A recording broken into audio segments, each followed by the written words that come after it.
Chapter 3. Sarah came in the spring. She came through green grass fields that bloomed with Indian paintbrush, red and orange, and blue-eyed grass.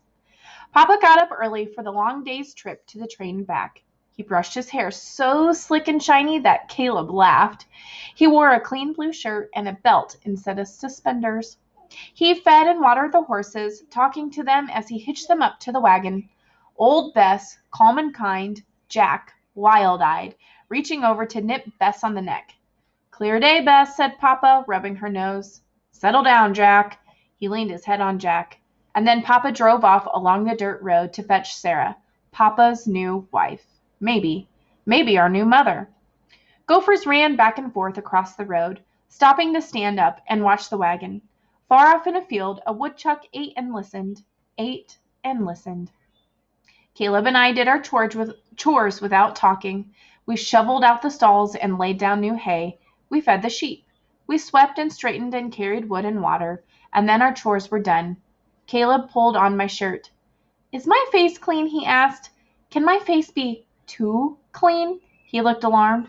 "No, your face is clean, but not too clean," I said. Caleb slipped his hand into mine as we stood on the porch watching the road. He was afraid.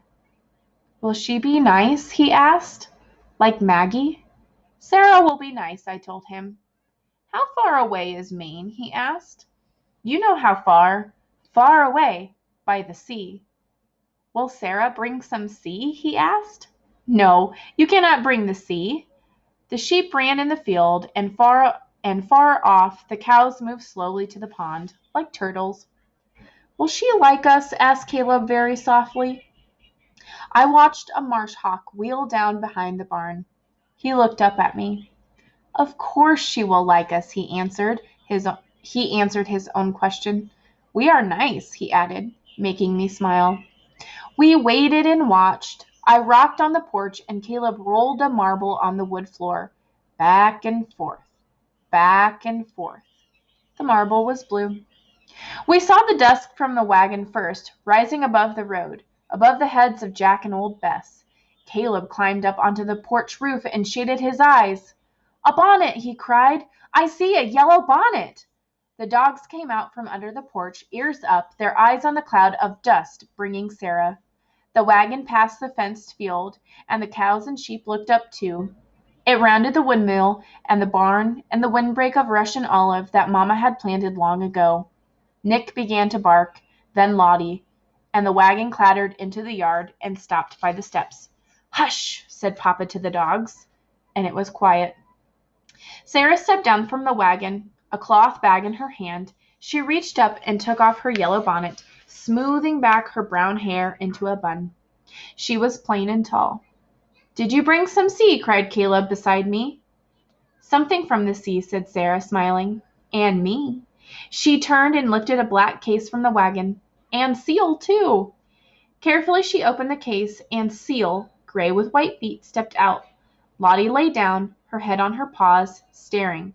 Nick leaned down to sniff. Then he lay down too. "The cat will be good in the barn," said Papa, "for mice." Sarah smiled. "She will be good in the house too." Sarah took Caleb's hand, then mine. Her hands were large and rough. She gave Caleb a shell, a moon snail she called it, that was curled and smelled of salt. "The gulls fly high and drop the shells on the rocks below," he told Caleb. "When the shell is broken, they eat what is inside." "That is very smart," said Caleb. "For you, Anna," said Sarah, "a sea stone." And she gave me the smoothest and whitest stone I have ever seen. The sea washes over and over and around the stone, rolling it until it is round and perfect. "That is very smart too," said Caleb. He looked up at Sarah. "We do not have the sea here." Sarah turned and looked out over the plains. "No," she said, "there is no sea here, but the land rolls a little like the sea." My father did not see her look, but I did, and I knew that Caleb had seen it too.